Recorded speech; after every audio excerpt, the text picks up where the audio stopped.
ಭದ್ರಕಾಳಿ ಸಮೇತ ಸಾವಂದಿ ವೀರಭದ್ರ ಸ್ವಾಮಿ ಆಶೀರ್ವಾದದಿಂದ ಸಾವಿರಾರು ವರ್ಷಗಳಿಂದ ನೆನೆಗುದಿಗೆ ಬಿದ್ದಿದ್ದಂಥ ರಾಜಗೋಪುರ ಇವತ್ತು ಪಾಯ ಪೂಜೆ ಮಾಡೋದ್ರ ಮುಖಾಂತರ ನಮ್ಮ ಅಭಿವೃದ್ಧಿ ಪ್ರಾಧಿಕಾರದ ಅಧ್ಯಕ್ಷರಾದಂಥ ಗೋಪಾಲ್ ಶೆಟ್ಟರು ಮತ್ತು ಅವ್ರ ಕುಟುಂಬದವರು ಮತ್ತು ಅವ್ರ ಸ್ನೇಹಿತರುಗಳು ಆ ಒಂದೇನು ಇದುವರೆಗೂ ಜೀರ್ಣೋದ್ಧಾರ ಸಮಿತಿಯಿಂದ ಮಾಡಿಕೊಂಡು ಸುಮಾರು 40 ವರ್ಷದಿಂದ ದೇವಸ್ಥಾನ ಅಭಿವೃದ್ಧಿ ಮಾಡ್ಕೊಂಡು ಬಂದಿದ್ದರು.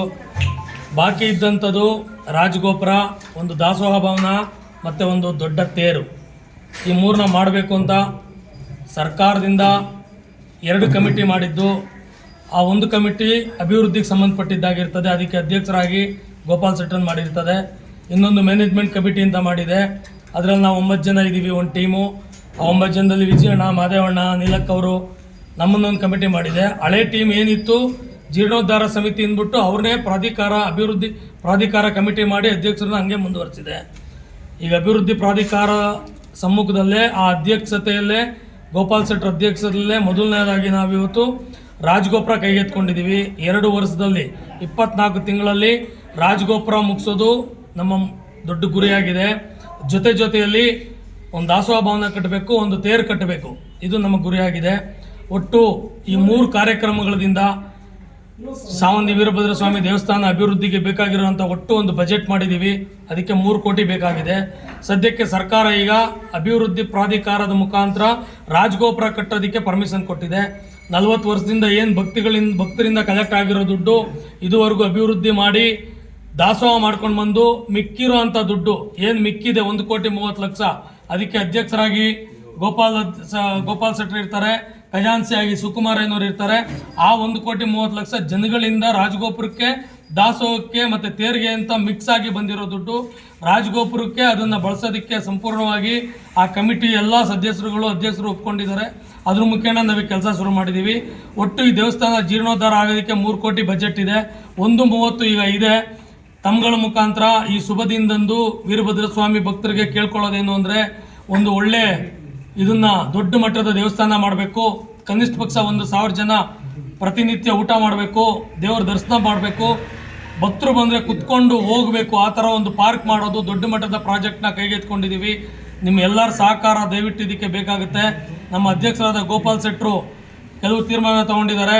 ಯಾರು 1 ಲಕ್ಷ ಕೊಡ್ತಾರೆ ಅವ್ರಿಗೆ ಅಮೃತ ಶಿಲೆಯಲ್ಲಿ ಹೆಸರಾಕ್ಸೋದು, ಯಾರು 50,000 ಕೊಡ್ತಾರೆ ಅವ್ರಿಗೆ ದಾಸೋಹ ಭವನದಲ್ಲಿ ಹೆಸರಾಕ್ಸೋದು, ಯಾರು 2 ಲಕ್ಷ ಕೊಡ್ತಾರೆ ತೇರಿಗೆ 2 ಲಕ್ಷ, ಯಾರು ಲಂಸಮ್ ದುಡ್ಡು ಕೊಡ್ತಾರೆ ಅವ್ರಿಗೆ ತೇರಲ್ಲಿ ಒಂದು ಫೋಟೋ, ಒಂದು ಬೋರ್ಡ್ ಹಾಕ್ಸಿ ಅದರಲ್ಲಿ ಅವ್ರ ಹೆಸರು ಹಾಕ್ಸೋದು ಅಂತ ಅಧ್ಯಕ್ಷರು ತೀರ್ಮಾನ ಮಾಡಿದ್ದಾರೆ. ಭಕ್ತರೆಲ್ಲ ದಯವಿಟ್ಟು ಮುಂದೆ ಬಂದು ನಿಮ್ಮ ಕೈಲಾದಷ್ಟು ಸಹಾಯ ಮಾಡಿ ಅಂತ ಈ ಮುಖಾಂತರ ಕೇಳ್ಕೊತೀವಿ. ಇದ್ರ ಜೊತೆಲಿ ನಾವು ದುಡ್ಡು ಕೊಡಲ್ಲ, ಸಾಮಾನುಗಳು ಕೊಡಿಸ್ಬೋದು ಅಂದರೆ ಸಿಮೆಂಟ್ ಕೊಡಿಸ್ಬೋದು. ಬಿರ್ಲಾನೆ ಅಂತ ಫಿಕ್ಸ್ ಮಾಡಿದ್ದೀವಿ, ಸಾವಿರಾರು ವರ್ಷ ಇರುವಂಥದ್ದು ಬಿರ್ಲಾ ಸಿಮೆಂಟ್ ಅಂತ ಹೇಳಿದ್ದೀವಿ. ಅದಕ್ಕೂ ನಾವಿಲ್ಲಿ ನಮ್ಮ ಸದಸ್ಯರುಗಳಲ್ಲಿ 2-3 ಜನ ಯಾವಾಗ ಇರ್ತೀವಿ, ಎಲ್ಲಿ ಯಾವ ಸಿಮೆಂಟ್ ಒಳ್ಳೇದು ತೊಗೋಬೋದು ಅಂತ ಹೇಳಿದ್ರೆ ನಮ್ಮ ಮೇಸ್ತ್ರಿ, ನಮ್ಮ ಇಂಜಿನಿಯರ್ ಅಪ್ರೂವ್ ಕೊಟ್ಟರೆ ಆ ಸಿಮೆಂಟ್ನ ತಗೋತೀವಿ. ಹಿಂದೂಸ್ ಕಬ್ಬಿಣನೇ ಸೆಲೆಕ್ಟ್ ಮಾಡಿದ್ದೀವಿ, ಬೇರೆ ಯಾವುದು ಲೋಕಲ್ ಹಿಂದೂಸ್ ಹಾಕ್ಬೇಕಂತ ತೀರ್ಮಾನ ಮಾಡಿದ್ದೀವಿ. ಇಂಜಿನಿಯರ್ ಇರ್ತಾರೆ, ಕಾಂಟ್ರಾಕ್ಟರ್ ಇರ್ತಾರೆ, ಅದನ್ನು ನೋಡ್ಕೊಳ್ಳೋದಕ್ಕೆ ಉಸ್ತುವಾರಿಯಾಗಿ ನಾವೆಲ್ಲ ಡೈರೆಕ್ಟರ್ಗಳಿರ್ತಾರೆ. ನೀವು ಸಾಮಾನುಗಳನ್ನ ಕೊಡಿಸೋರು ದಯವಿಟ್ಟು ಬಂದು ರಾಜಗೋಪುರ ಕಟ್ಟಡಕ್ಕೆ ಬೇಕಾದಂಥ ಎಲ್ಲ ಸಾಮಾನುಗಳನ್ನ ಮುಂದೆ ಎತ್ಕೊಂಡು ಕಟ್ಸ್ಬೋದು. ಇಲ್ಲ ನಾನು ದುಡ್ಡು ಕೊಡ್ತೀನಿ ಅಂದರೆ ದುಡ್ಡು ಕೊಡ್ಬೋದು. ಎಷ್ಟಡಿ ಎತ್ತರದ್ದು ಸರ್ ರಾಜಗೋಪುರ? ಆ ರಾಜಗೋಪುರದ ಅಡ್ಡಿ ಉದ್ದ ಅದನ್ನೆಲ್ಲ ನಮ್ಮ ನಿಮ್ಗೆ ಗೊತ್ತಲ್ಲ, ಹೈಟು ಅದೆಲ್ಲ ನೀನು ಹೇಳ. ಎತ್ತರ 63 ಅಡಿ, 62 ಅಡಿ ಅಂತ ನಾವು ಎಸ್ಟಿಮೇಟ್ 61 ಅಡಿಯಿಂದ ಕಳಶ ಸೇರಿ 61 ಅಡಿ ಅಂತ ಎಸ್ಟಿಮೇಟ್ ಕೊಟ್ಟಿದ್ದಾರೆ. ಅದು ಶಾಸ್ತ್ರೀಯವಾಗಿ ಮತ್ತು ಆ ಆಗಮಿಕರ ಸಲಹೆ ಮೇರೆಗೆ ಮುಜರಾಯಿ ಡಿಪಾರ್ಟ್ಮೆಂಟ್ ಆಗಿರೋದ್ರಿಂದ ಇದನ್ನು ಮುಜರಾಯಿ ಡಿಪಾರ್ಟ್ಮೆಂಟ್ ನಾವು ಪರ್ಮಿಷನ್ ತಗೊಂಡಿದ್ದೀವಿ. ಅವ್ರ ಮುಖಾಂತರ ಆಗಮ ಪಂಡಿತರು ಬಂದಿದ್ದರು. ಪಂಡಿತರ ಸಲಹೆ ಮೇರೆಗೆ ನಾವು ಇದನ್ನೆಲ್ಲ ಕೆಲಸ ಮಾಡ್ತಾಯಿದ್ದೀವಿ. ನಮ್ಮ ಮಣಿಯವರು, ಶಿಲ್ಪಿಯವರು ಅದ್ರ ಬಗ್ಗೆ ಎಸ್ಟಿಮೇಟ್ ಎಲ್ಲ ಕೊಟ್ಟಿದ್ದಾರೆ, ಅದು ಅಪ್ರೂವಲ್ ಆಗಿದೆ. ಅದೇ ರೀತಿ ನಾವು ಕೆಲಸ ಮಾಡ್ತಾಯಿದ್ದೀವಿ. 61 ಅಡಿ ಇದು ರಾಜಗೋಪುರ. 108 ಗೊಂಬೆಗಳು ಬರ್ತವೆ. ಅದರಲ್ಲಿ ಎಲ್ಲ ಶೈವ ಆಗಮ ಮತ್ತು ವೀರಶೈವ ಆಗಮ ಮುಕ್ತವಾಗಿ ಅದೆಲ್ಲವೂ ಶಿಖರ ಆಗುತ್ತೆ. ವೀರಶೈವ ಆಗಮದ ರೀತಿಯಲ್ಲಿ ಆಗಬೇಕು ಅಂತ ನಮ್ಮೆಲ್ಲರ ಆಸೆ. ಆ ರೀತಿಯಲ್ಲೇ ಒಪ್ಕೊಂಡಿದ್ದಾರೆ. ನಿನ್ನೆಯಿಂದ ಏನೆಲ್ಲ ಕಾರ್ಯಕ್ರಮ ಆಗಿದೆ ಸರ್? ನಿನ್ನೆಯಿಂದ ನಾವು ಬೆಳಗ್ಗೆ ಗಗ್ಗೆ ಥರದಿಂದ ಪ್ರಾರಂಭಿಸ್ತೀವಿ. ವೀರಗಾಸಿಯವರಿಂದ ಇಲ್ಲಿ ಮಜ್ಜನ ಬಾವಿ ಅಂತ ಇದೆ ನಮ್ಮೂರಿಗೆ, ಅದೇ ಪ್ರಥಮವಾದ ಬಾವಿ. ಅವತ್ತು ಅದೇ ಬಾವಿನಲ್ಲಿ ನಾವು ಗಗ್ಗೆ ಥರದ ಪ್ರತೀತಿ. ಅಲ್ಲಿಂದ ಹೋಗಿ ಅಗ್ರವತ್ತು ತಗೊಂಬಂದು ಇಲ್ಲಿ ಸುಮಾರು 145 ಕಳಶ ಹುಡುಕ್ವಿ. ಇಲ್ಲಿ 145 ಕಳಶದಲ್ಲಿ ಮಹಾಗಣಪತಿ ಪೂಜೆ, ಪುಣ್ಯಾಹಾದಿ ವರುಣವಾಸ್ತು ಪೂಜೆ, ಆಮೇಲೆ ನಾಂದಿ ನೃತ್ಯಾದಿ ಪ್ರಬಂಧ ಅಂತ ಕರಿತೀವಿ. ಸರಿ, ಅಲ್ಲಿಂದ ಬಂದು ನವಗ್ರಹ ಶಾಂತಿ, ನವಗ್ರಹ ಪೂಜೆಗಳು, ಮೃತ್ಯುಂಜಯ ಪೂಜೆ ಆದಮೇಲೆ ಪಂಚಬ್ರಹ್ಮ ದೇವತಾ ಅಂತ ಬಿಟ್ಟು ನಮ್ಮಲ್ಲಿ ಪಂಚ ಆಚಾರ್ಯರನ್ನು ಕರೆದು ಪೂಜೆ ಮಾಡ್ತೀವಿ. ಪಂಚಾಚಾರ್ಯ ಕಳಶವನ್ನು ಹೊಡ್ತೀವಿ. ಪಂಚಾಚಾರ್ಯರ ಪೂಜೆ, ಸಪ್ತ ಸಭಾದೇವತೆಗಳಿಂದ ಆ ಸಪ್ತ ಸಭಾದೇವರ ಪೂಜೆ ಮಾಡ್ತೀವಿ. ಅಷ್ಟದಿಕ್ಪಾಲಕರು ಅಂತ ಹೇಳಿ ಅಷ್ಟದಿಕ್ಪಾಲಕರ ಪೂಜೆ ಮಾಡ್ತೀವಿ. ಏಕಾದಶ ರುದ್ರರು ಅಂತ ಹೇಳಿ ಏಕಾದಶ ರುದ್ರರ ಪೂಜೆಯನ್ನು ಮಾಡಿದ್ದೀವಿ. ಆಮೇಲೆ ಕುಂಭಗಳು ಅದೇನು 108 ಕುಂಭಗಳಿಂದ ಇಟ್ಟು ಪೂಜೆ ಮಾಡಿದ್ದೀವಿ. ಆ 108 ಕುಂಭಗಳಿಂದ ಎಲ್ಲ ಅಭಿಷೇಕ ಮಾಡಿದ್ದೀವಿ. ಮತ್ತು ವಿಷ್ಣು, ಬ್ರಹ್ಮ, ಲಕ್ಷ್ಮಿ, ಸರಸ್ವತಿ ಈ ಥರದಲ್ಲಿ ಏನು ನಮ್ಮಲ್ಲಿ ಹಿಂದೂ ಧಾರ್ಮಿಕವಾಗಿ ದೇವತೆಗಳಿದ್ದಾವೆ ಅವನ್ನೆಲ್ಲ ನಾವು ಇಲ್ಲಿ ಕರಿತೀವಿ. ಅವರೆಲ್ಲ ಕರೆದು ಪೂಜೆ ಮಾಡ್ತೀವಿ. ನಾವು ಹಿಂದೂ ಧರ್ಮದ ಪ್ರಕಾರದಿಂದ ಸಕಲ ದೇವತೆಗಳನ್ನು ಕರಿಬೇಕು ಅಂತ ನಮ್ಮಲ್ಲಿ ಆಗಮದ ರೀತಿಯಲ್ಲಿದೆ. ಅದಕ್ಕೆ ಲಕ್ಷ್ಮೀನಾರಾಯಣ, ಉಮಾಮಹೇಶ್ವರ ಮತ್ತು ನಮ್ಮ ಸರಸ್ವತಿ, ಬ್ರಹ್ಮ ಇತ್ಯಾದಿ ದೇವತೆಗಳನ್ನ ಇಟ್ಕೊಂಡು ಪೂಜೆ ಮಾಡೋದು ಕರ್ತವ್ಯ. ಆ ರೀತಿಯೆಲ್ಲ ಪೂಜೆಯಲ್ಲಾಗಿದೆ. ಅಷ್ಟಕ್ಕೆಲ್ಲಕ್ಕೂ ಸಹ ಈ ಹೋಮ ಆಗಿದೆ. ಅವಿಸ್ತಾರ ಕೊಡುವುದು ಅಂತ ಹೇಳ್ತೀವಿ. ಗಣಪತಿ ಹೋಮದಿಂದ ಹಿಡಿದು ನವಗ್ರಹ ಹೋಮ, ಮೃತ್ಯುಂಜಯ ಹೋಮ ಮತ್ತು ವರುಣವಾಸ್ತು ಹೋಮ ಎಲ್ಲ ಹೋಮಗಳಿಂದ ಮಾಡಿದ್ದೀವಿ. ಇವತ್ತು ಬೆಳಗ್ಗೆ ಅಲ್ಲಿ ಈಶಾನ್ಯದಲ್ಲಿ ಭೂಮಿ ಪೂಜೆಯನ್ನು ಮಾಡಿದ್ವಿ. ಭೂಮಿ ಪೂಜೆ ಮಾಡಬೇಕಾದ್ರೆ ಅಲ್ಲೂ ಸಹ ಗಣಪತಿ ಪೂಜೆ, ವರುಣವಾಸ್ತುವನ್ನು ಕರೆದ್ವಿ. ಅಲ್ಲೆಲ್ಲ ವಿಧಿಯುಕ್ತವಾಗಿ ವೀರಶೈವ ಆಗಮದ ರೀತಿಯಲ್ಲಿ ತುಂಬ ಚೆನ್ನಾಗಿ ಪೂಜೆ ಮಾಡಿದ್ದೀವಿ. ಅಲ್ಲಿ 5 ಕಲಶಗಳಿಂದ ಅಸ್ಥಿಭಾರ ಅಂತ ಹೇಳಿ ಮಾಡಿದ್ದೀವಿ. ನಿಧಿ ನಿಕ್ಷೇಪಣ ಅಂತೇಳಿ ಒಂದು ಬಿರಿಗೆಗೆ ಹಣವನ್ನು ತುಂಬಿ ಅದನ್ನು ಪೂಜೆ ಮಾಡಿ ಇಟ್ಟಿದ್ದೀವಿ. ಅದು ತಳಾದಿ 5 ದಿವಸ ಅದನ್ನು ನಿಕ್ಷೇಪ ಮಾಡ್ತೀವಿ. ಅದ್ರ ಜೊತೆಗೆ ನಾವು ಒಂದು ವಿಷಯವನ್ನು ಬೆಳಗ್ಗೆ ಚರ್ಚೆ ಮಾಡಿದ್ದೀವಿ.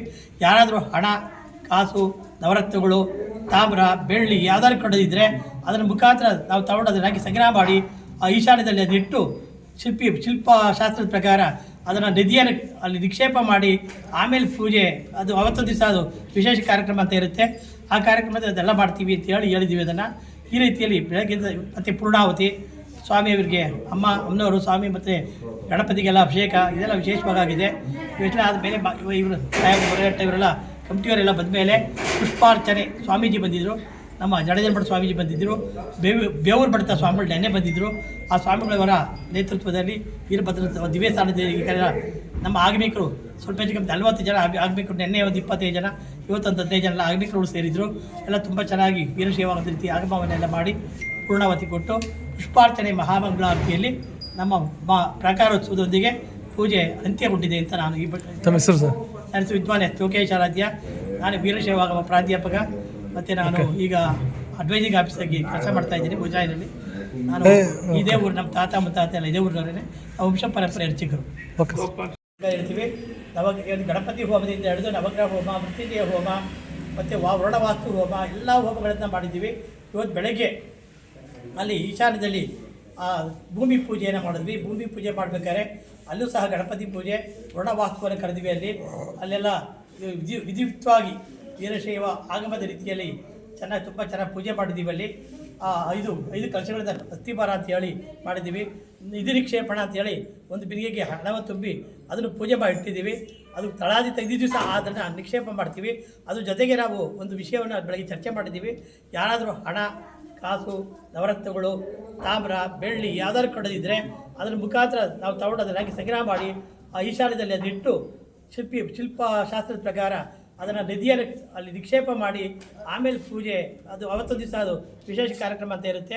ಆ ಕಾರ್ಯಕ್ರಮದಲ್ಲಿ ಅದೆಲ್ಲ ಮಾಡ್ತೀವಿ ಅಂತ ಹೇಳಿದ್ದೀವಿ. ಅದನ್ನು ಈ ರೀತಿಯಲ್ಲಿ ಬೆಳಗ್ಗೆ ಮತ್ತು ಪೂರ್ಣಾವತಿ ಸ್ವಾಮಿಯವರಿಗೆ ಅಮ್ಮನವರು ಸ್ವಾಮಿ ಮತ್ತು ಗಣಪತಿಗೆಲ್ಲ ಅಭಿಷೇಕ ಇದೆಲ್ಲ ವಿಶೇಷವಾಗಿದೆ.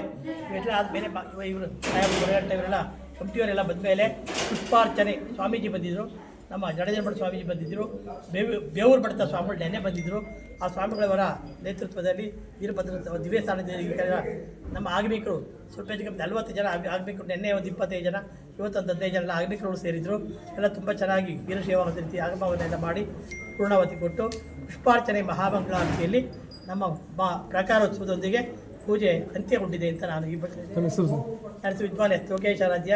ನಾನು ವೀರಶೈವಾಗಮ ಪ್ರಾಧ್ಯಾಪಕ ಮತ್ತು ನಾನು ಈಗ ಅಡ್ವೈಸಿಂಗ್ ಆಫೀಸಾಗಿ ಕೆಲಸ ಮಾಡ್ತಾಯಿದ್ದೀನಿ ಉಜ್ಜಾಯಿನಲ್ಲಿ. ನಾನು ಇದೇ ಊರು, ನಮ್ಮ ತಾತ ಮುತ್ತಾತ ಎಲ್ಲ ಇದೇ ಊರಿನವರೇ. ವಂಶ ಪರಂಪರೆ ಅರ್ಚಕರು. ಸರ್ಕಾರದ ಕಮ್ಮಿ ಆದೇಶದಂತೆ ರಾಜಗೋಪುರ ಶಂಕುಸ್ಥಾಪನೆ ಮತ್ತು ಭೂಮಿ ಪೂಜೆ ಇತ್ತು. ನಿನ್ನೆಯಿಂದನೂ ಕಾರ್ಯಕ್ರಮಗಳು ನಡೆದಿದ್ದಾವೆ.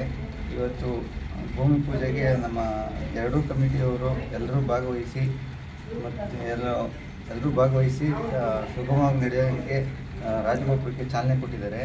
ಅದರಲ್ಲಿ ನಮ್ಮ ಅಭಿವೃದ್ಧಿ ಸಮಿತಿ ಅಧ್ಯಕ್ಷರಾದಂಥ ಗೋಪಾಲ್ ಶೆಟ್ಟರ್ ಅವರು ಇದ್ದಾರೆ, ಮತ್ತು ವ್ಯವಸ್ಥಾಪನಾ ಸಮಿತಿ ಅಧ್ಯಕ್ಷರಾದ ಪರಮೇಶ್ವರ್ ಅವರು ಇದ್ದಾರೆ, ಮತ್ತು ಎಲ್ಲ ಸದಸ್ಯರಿದ್ದಾರೆ. ಎಲ್ಲರೂ ಕಡೆಯಿಂದ ನಮ್ಮ ಸರ್ಕಾರದ ಆದೇಶದಂತೆ ನಾವು ಇವತ್ತು ರಾಜಗೋಪುರ ಉದ್ಘಾಟನೆ, ಭೂಮಿ ಪೂಜೆ ಮತ್ತು ರಾಜಗೋಪುರದ್ದು ಶಂಕುಸ್ಥಾಪನೆ ಮಾಡಿದ್ದೀವಿ. ಮುಂದಿನ ಎಮ್.ಎಲ್.ಎ ನಮ್ಮ ಶಶಿಯಣ್ಣ ಅಲ್ಲಿ ಅಂತಂದ್ಬಿಟ್ಟು ನಾವು ಕೇಳ್ಕೊತಾ ಇದ್ದೀವಿ. ರಾಮನಗರದಿಂದ ಏನೇ ಆಗಲಿ ದೇವರು ಆಶೀರ್ವಾದ ಅದೇ, ದೇವರ ಆಶೀರ್ವಾದ, ಆಮೇಲೆ ಅವ್ರಿಗೆ ಶಕ್ತಿ ಕೊಡೋದು ದೇವರು. ಅದರಿಂದ ಶಶಿಯಣ್ಣವ್ರಿಗೆ ಮುಂದಿನ ಆಶೀರ್ವಾದ ಮಾಡಿ ಅಂತ ಕೈ ಮುಗಿದು ಎಲ್ಲರಿಗೂ ಕೇಳ್ಕೊತಾ ಇದ್ದೀವಿ. ನಮ್ಮ ರಾಮನಗರದಲ್ಲಿ ಈ ಸುಮಾರು ವರ್ಷಗಳಿಂದ ಹಿಂದುಳಿದ ಜನಾಂಗ ಇರ್ಬೋದು, ಅಲ್ಪಸಂಖ್ಯಾತ ಇರ್ಬೋದು, ಬಡವರಿಗೆ ಒಂದು ಆಶಾಕಿರಣವಾಗಿ ಯಾರನ್ನೂ ಕೂಡ ತನ್ನ ಮನೆಗೆ ಕರ್ಕೊಂಡು ಅವ್ರನ್ನ ಚಿಕ್ಕದ್ರಿಂದ ದೊಡ್ಡವ್ರ ಗಂಟ ಸಾವಿರಾರು ಜನ ಬೆಳೆಸಿದ್ದಾರೆ. ಅವರು ನಮಗೆಲ್ಲ ಆಶ್ರಯಾಗಿ ಒಂದು ಲೀಡರ್ಶಿಪ್ ತಗೊಂಡು ಮುಂದೆ ಎಮ್.ಎಲ್.ಎ. ಆದರೆ ನಮಗೆಲ್ಲ ರಾಮನಗರ ಜಿಲ್ಲೆಗೆ ಒಂದು ಸಂತೋಷ ಸುದ್ದಿ ಅಂತ ಹೇಳ್ತಾ ಇವತ್ತು ಹೃತ್ಪೂರ್ವಕವಾಗಿ ಅಣ್ಣ ಎಮ್.ಎಲ್.ಎ. ಆಗಬೇಕು ಅನ್ನೋದು ನಮ್ಮ ಬಯಕೆ. ನಿಮ್ಮ ಹೆಸರು ಸರ್? ಮುನಿಯಪ್ಪ ಸರ್ ತಡ್ಕೊಂಡು ಸಾಯಿಬಾಬು, ಸತೀಶು, ಗಿರಿ. ಇವಾಗ ಎಲ್ಲರೂ ಮಾತಾಡೋರೆ, ನಾನೇನು ಮಾತಾಡುವಂಥದ್ದೇನೂ ಇಲ್ಲ. ಎಲ್ಲರೂ ಸಹಕಾರದಿಂದ ಮಾಡಿ ಇದನ್ನು ಮುಂದುವರಿಸಿ ನಮ್ಮ ಗೋಪುರ ಒಂದು ಚೆನ್ನಾಗಿ ಆಗೋದ್ರೆ ನಮ್ಗೆ ಸಂತೋಷ. ಆದರೆ ನಮ್ಮ LV ಟ್ರಾವೆಲ್ಸ್ನವರು 2 ವರ್ಷ ಟೈಮ್ ತೊಗೊಂಡ್ರು. ಬೇಡ, ನಮಗೆ 16 ತಿಂಗಳಲ್ಲಿ ಮಾಡಿಸ್ಕೊಡ್ಬೇಕು ಅಂತ ನಮ್ಮ ಅಪೇಕ್ಷೆ. 2 ವರ್ಷ ಟೈಮ್ ಬೇಡ, 16 ತಿಂಗಳಲ್ಲಿ ಮಾಡಿಕೊಡಿ ಅನ್ನೋ ಅಪೇಕ್ಷೆ. ಅವರು ಅದ್ರ ಮೇಲೆ ನಿಗಾ ಇಟ್ಟರೆ ಕೆಲಸ ಆಗೋಯ್ತದೆ. ಅವರು ಅದು ಮನಸ್ಸು ಬೀಳಬೇಕು. ಮನಸ್ಸು ಬಿದ್ದರೆ ಇವೆಲ್ಲ ಆಗುತ್ತೆ, ಆಗದೆ ಏನಿಲ್ಲ. ಅವ್ರು ಮನಸ್ಸು ಬೀಳಬೇಕು. ಅವ್ರು 2 ವರ್ಷ ಅಂತ ಹೇಳ್ತಾವ್ರೆ. 2 ವರ್ಷ ಬೇಡ, ಯಾಕೆಂದ್ರೆ ನಾವು ಇನ್ನೂ ರಥೋತ್ಸವ ಮಾಡಬೇಕು ಅಂತಿದ್ದೀವಿ. ಇದು ನಮ್ಮ ದಾಸೋಹ ಕಮಿಟಿ ಮಾಡಬೇಕು ಅಂತಿದ್ದೀವಿ. ಅದಕ್ಕೆಲ್ಲ ಟೈಮ್ ಬೇಕಾಗಿದೆ. ಇದೊಂದು ಗೋಪುರದೊಂದು ಆಗ್ಬಿಟ್ರೆ ನಮಗೆ ನಾವು ಆಮೇಲೆ ರಥೋತ್ಸವದ್ದು, ಆಮೇಲೆ ದಾಸೋಹದ್ದು ಇವೆಲ್ಲ ನಾವು ಮಾಡ್ಬೋದು. ಇದೊಂದು ಮಾಡೋದಕ್ಕೋಸ್ಕರ ಅವ್ರಿಗೆ ನಾನು ಕೇಳ್ಕೊಳ್ತಾ ಇದ್ದೀನಿ, 16 ತಿಂಗಳಲ್ಲಿ ನೀವು ಮುಗಿಸ್ಕೊಡಿ ನನಗೆ. Okay, thank you. ಅಷ್ಟು ಹೇಳಿ ನಾನು ಮಾತಾಡ್ತೀನಿ.